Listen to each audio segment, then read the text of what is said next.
Sinangag. Oh. Tubig. Tubig. Ako sabi ko. Ano yan yung ano? Gata. Gatang na tuyo. Ayaw namin ano ha. Dami ko handa. Kain nyo no. Hindi ko na pinost yung handa ko. Ba nakikinabang eh. No? Ba nakikinabang. Parang nilalaro dami ha. Sabi ng mga tao. Sayang lang yung ano ko.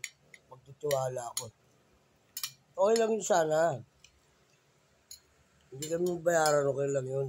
Pero yung sinabing sa YouTube na bibigyan kita ng pera, hindi na susunod.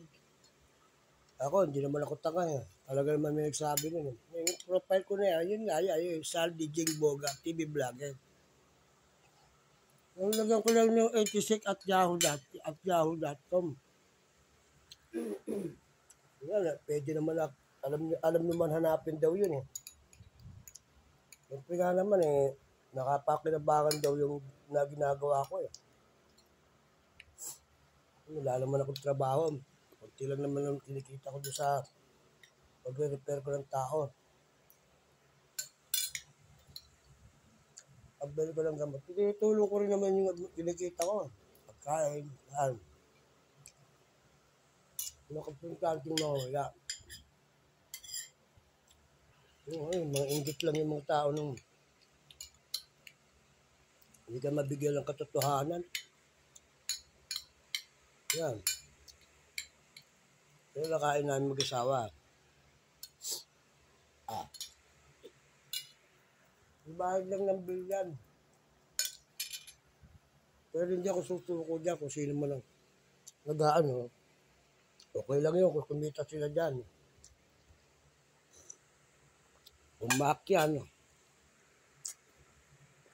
Tanggap ko na yun at nakakatulong ako sa mga taong nanonood.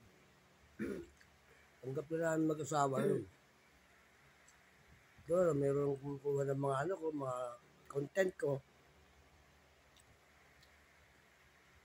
Nagpapakinabangan din nila yung alam ko.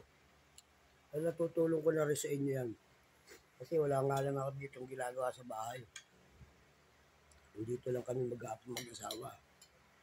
Maliban lang kung pupunta ang asawa ko sa shop. Yun lang.